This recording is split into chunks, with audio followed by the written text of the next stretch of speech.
Hey everybody, it's Steve, and today I'm going to be doing a video about Townstar's new kind of town, a wine town.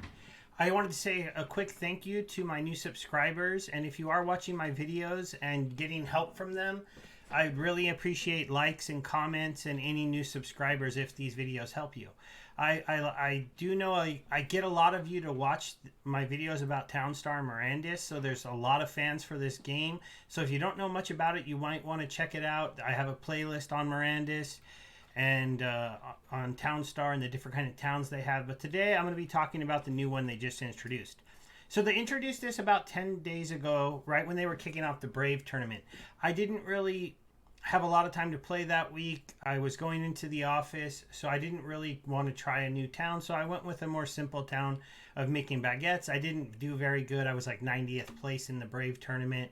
91st, I think. It was in the last video I did on Brave. And so I wanted to do one on wine. And so they put out this update. You could read through it. I'll have a link to it. It explains a little bit more in detail about some of the new buildings and some of the new things I'll be showing you. But it's not really a complete guide. Also, one of the fun things to note about Gala Games, their third game, Fortified, which is going to be a tower defense PvP game, is coming. So that's another reason to get signed up if you haven't really wanted to play Townstar. Mirandus isn't out yet. Fortified should be coming soon. And all of these games are going to live in this one ecosystem. We're all going to be able to earn Gala rewards playing it. And the more games there are, the more use for Gala. The more I expect it to have, it's never going to be like a coin that's thousands of dollars, but it should go up in value a little, in my opinion. I'm just a user. I'm not a financial advisor. So it's just something I think. So now I'm going to go ahead and bring over my main town. And we're going to talk about the wine town. So, something to know about a wine town. You have to have a mountain, and you should be on a desert. You don't really need that much water because wine only takes 2 waters and for each one to go. You do need a lot of wood, and you need a new kind of tree called this oak tree. So, for you to actually make wine, you need to have a glass factory. Let me zoom in here. So this is a glass factory. It has to make a glass bottle with silica, chromium, and limestone. So mines can now mine 3 things. If you haven't done a mine since the update, you can either do iron, chromium, or limestone. It's the same thing. They need lumber to be able to do this. So it's just like mining iron in the past, but you just have to choose these different things. So you'll need at least 3 because you'll need iron to make the oak barrels, and you'll need the other 2 materials to make the glass bottles. After that, the wineries require 1 wine bottle, 1 oak barrel, and a different amount of berries depending on which ones you do. So this one is the most valuable wine, and it's the one that takes the longest to grow and the longest to make. So berries, they take longer to grow and longer to turn into wine, and they make more money. Now, which one is really better in the long run? I haven't really done the math to figure that out, but I went ahead and just decided to grow the most expensive one. With Chardonnay, you theoretically will be growing it faster, getting more grapes and making more wine. So it might be a better berry to have, and you might even be able to do a mixture here. But in general, I like only going for 1. So as you can see, I am growing. This is my farm, and I will go ahead and bring over my alt town for a second. When I play regularly, you can play 2 accounts if you would like. You have to manage them independently. You can't bot them. And so this town is kind of a simpler town. As you can see, it's just growing me extra grapes. It has just a little bit of wood, and then it also has some wineries. One of the things I should have done is I should have put my towns both by the mountain, but I didn't know that. If you're going to play this kind of map, you're going to want to be on sand and next to a mountain, because the one thing that my backup town allowed me to do, or you can do it like this and have a backup town, is all of these are sand mines. Sand mines are basically what salt is to the cake farm. You need an ocean so that your salt is made quick. You need sand so your sand mines can make silica quick. If you don't have them, then you need to cover a big chunk of your map with these devices to be able to make enough glass bottles to make a lot of wine. So that's the trick to this. Either you're going to need teammates or an alt account helping you if you're just in a forest next to a mountain, or you're going to need to be on sand. So let's go ahead and go look at some of the areas that you should target. I didn't know where to target, and I was not getting on right when I started. So I'm over here. This is not too bad of a spot because I'm near a town. Let me zoom in. And I'm on a mountain, and I put my alt here because I thought it'd be better just to have him in a regular forest without a mountain causing shade, because shade makes things not grow as good. It turns out you need so many materials to make bottles. I would have been better off here, so I could have put a couple mines here, and I could have had both people just producing wine and just one of them selling it, because wine isn't that hard to set up on your own and have one unit do it. But that would be if I didn't mess up and I had put my building in sand. So where can you find sand and a mountain? So there's a spot right here. Nobody's in it. It's not that close to a town, so you'd have a hard time selling. There is some spots over here, like this spot here that somebody is in without an icon, is actually a really good spot because it's next to a town, and because you could have your other town over here growing grapes where it's not in the sand. So that would be a good spot to aim. These ones over here are not too bad either. You've got some sand and some sand on a mountain, and they're right next to forests. So if you're playing with a friend, you can have like one person here with a forest and mountains so that they're making the minerals, and this one right here would be making the sand. Using the sand to make the silicate. So these are the kind of areas you want to look for. So you have this area of America. On South America, you have this coastline area here. But realistically, you can actually play in this area, but it would be kind of interesting. You don't really want an ocean because an ocean isn't going to help you at all. You don't need to make salt, and it's just going to give you 2 areas on the map where you can't grow. South Africa has some areas, so this is definitely worth taking a look at. Now, these areas here are a little far from here, so selling items might be kind of interesting. But you do have this area here, these desert areas that are next to mountains. So this is all stuff you can check out and check if the gas prices work for you. And then obviously Northern Africa has a lot of sand, but not a lot of sand in mountains that are near towns. So this area is one of the few that are not too far from a town. So you could go like here and here. This would be a good place for a 2-town setup. I might look to do that next time. And you know, I just wanted to go over the map a little bit. You might have a sand person here. Look, in first place here. They're probably doing wine. And this, well, I don't know what they're doing over here actually. That's an interesting place. He might just be playing with a lot of accounts. All right, I don't want to make this video too long. I spent a little too much talking about the outside, but let's take a quick look at the town.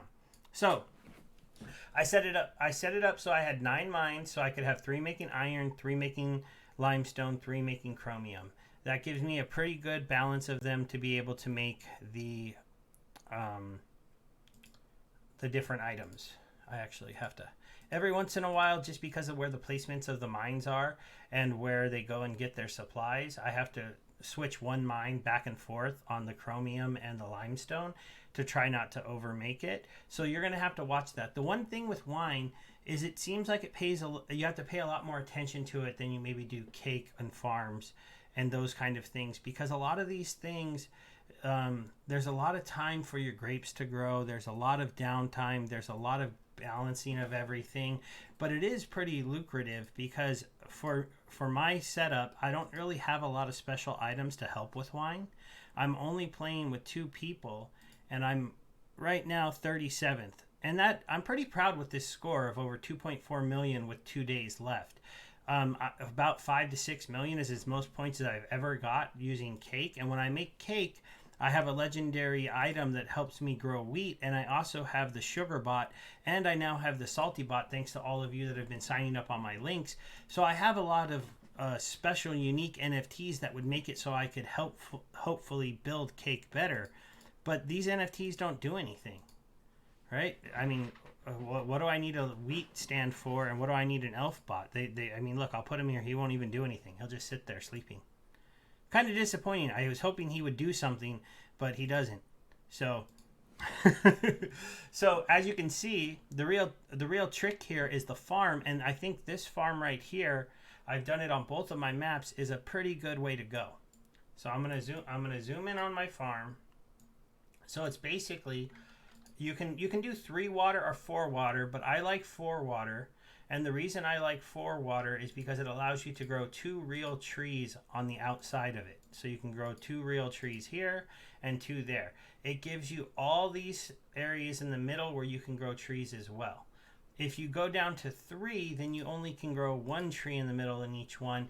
But you can judge it out, figure out how many trees you need, how many that you have to do, and you'll get a good feel for whether or not you want to do 3 or 4. But this is, in general, is a good setup because it creates all of these areas down here where you can grow wheat, where you can grow your grapes.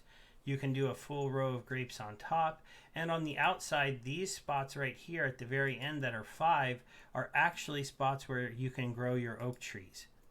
So if you didn't have a secondary account setting you up, you can do 4 of these in a row, and then oak trees on the outside, oak trees on the outside if you only did 1, trees in there, and then surround all the outside with grapes because it's enough water in the middle to supply the 2 water that each grapes need. Grapes grow extremely slow when they're next to buildings or in shade. They grow a little bit faster. I think these are like 7 minutes if they're over here in the sun, not near everything. They don't get affected by the water towers, just like other plants. So this is my real growing area, is these ones over here. I just threw these ones here because I didn't want to put anything here to slow my trees down. I want these trees growing fast, and vice versa here. So this first row, these ones are going to grow a little bit slower. These ones over here near these buildings grow slower, but these ones in this area will grow fast. You do have to watch your wood production. That's probably the most challenging thing here. I need to actually turn a few of these off. Oh, I don't want. Well, this is an oak barrel, just so you can see it. Wood production is going to be the key problem that you're going to run into. And the reason why I say that is because you need to be making enough lumber to be producing enough minerals to be making your wine bottles and your oak barrels. But every single grape needs a wood to grow. So see, I've got some grapes sitting over here that need wood because I haven't been paying attention while I was getting ready to make my video, and I ran out of actual regular wood, so I need to shut down some of these. I have a lot more lumber than I currently needed, and I imagine you'd get better at this the more you play wine. You'd get a better feel for how many trees for how many wines you need, how much lumber for how many mines. I just haven't spent the time yet. This is my first time doing it, really getting a look at this. Now, I don't want the video to be too much longer, so I'll just go over a few little things. I'll show you for anybody that's new, so this is kind of your setup to be able to do mines. The one difference is you would maybe not have these here, these 2 rows. So by doing power plant and power plant here, this creates 3 mines that get all the energy that they need.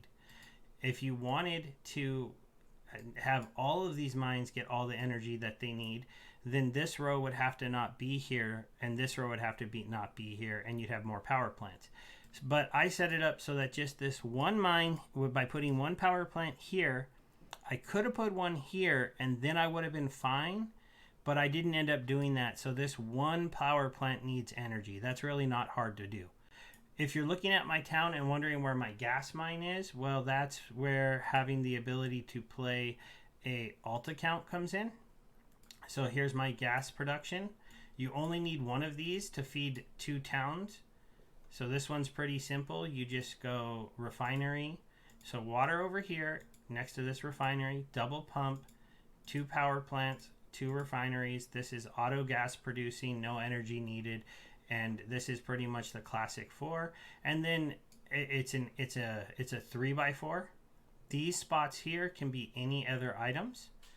The sand mines do require 2 energy, so they will need to be next to power plants if you want them to auto produce. So you're going to be looking to produce them on like a spot like this, right? Where if you did the sand mines here on this backside, and maybe right here. You could still have the wood producers.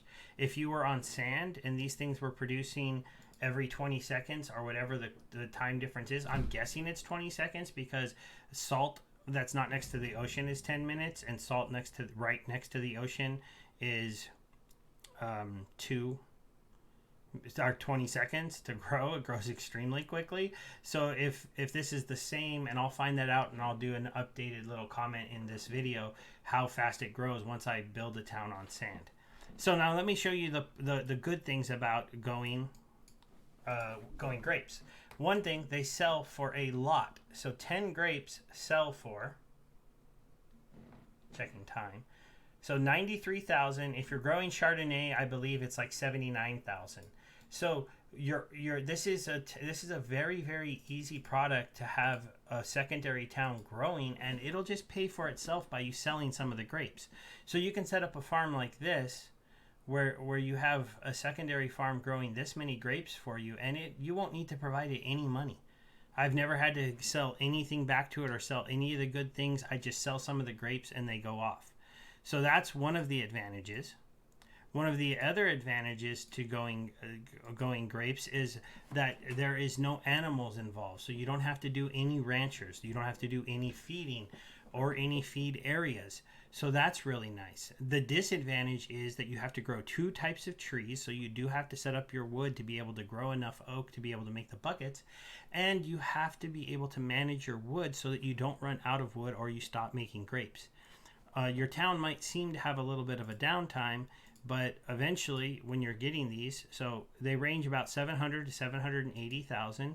They get produced very quickly. I just produced another few while you were watching. And it requires, though, more selling. You're paying more attention. It's not like setting up your cake town or your blue still town and then just walking away and coming back later and being like, all right, I'm finally up to 10 cakes. Let me sell those for 2 million. This is literally producing, like if I walk away for like 30 or 40 minutes, I've got 30 or 40 wine that I need to get rid of. And it's a similar amount of money, so it seems like it could be very, very lucrative. The question will there be some items that come out that help you? A little tip so you know, wineries, they take a while to make the wine. They're pretty cheap compared to other, they're expensive. They're $1 million to make, but the winery guys will pick grapes. So you will notice that you don't need that many farmers, even for a very big farm. See, this is a winery guy right here. He's out here picking grapes. Now, maybe for efficiency, you wouldn't want them picking grapes, but later in the game, when you have hundreds of millions of dollars, you don't need to have as many straight farmers when you can just have extra wineries and they'll go pick the grapes themselves. So that's something to know about that one. I think that's one of the few ones I've seen where they'll go actually pick the product and bring it down and make it. So that's a nice little pointer. All right, guys, I just wanted to give you a quick look at how I set up my wine town. I'm trying to make these videos a little shorter. As you can see, I went kind of here for a real big production, put all of this stuff over here. If you were playing by yourself, you would take this area down here and make it your gas station. Keep all of your industrial stuff on the right side of the map in the shade next to the mountain. And then you're going to put over, and you're going to go ahead and produce your sand here too. You're just going to have sand producers all mixed in. See, I have them kind of mixed in throughout here. And honestly, 5 or 6 sand producers that are on sand, they may work. And then you're going to need to build your farm back in this area. Some setup like this. You can do a little bit less water, a little bit less grapes. You're going to need to be able to create 5 water for the oak trees, 2 waters for the grapes, so you can get really creative how you can do that. Technically, 1 water could be surrounded by a full thing of grapes because it would supply 2 water to all of them. So you could just like plug a water, set of grapes, plug a water, set of grapes. But you do need to have a lot of wood.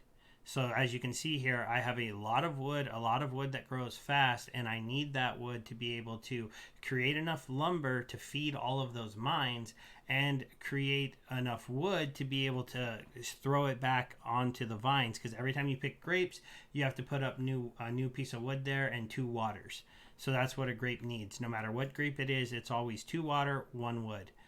All right, everybody, this is my quick look at Townstar and showing you what a wine town would look like, the kind of points that you can get. I mean, I'm probably going to be looking at getting around 4 to 5 million points. I don't know how much optimization I can do at this point with 2 days left. As you can see, every building is upgraded. I'm trying to tweak the productions and match like the 2 towns up, so I don't have to be babysitting it as much. And if I can do that in overnight, it can produce a lot of wine while I'm sleeping, then I might be able to do a little bit better. So thanks everybody for checking out the channel. I know this video was a little bit longer, touching 20 minutes, but it was showing you a lot of stuff about Townstar, and anybody who's played this game, it takes a lot of time to play, so it took a little bit of time to explain. If you have any questions, leave them in the comments. If there's something you think I forgot to explain, let me know. And have a good day, everybody. Bye.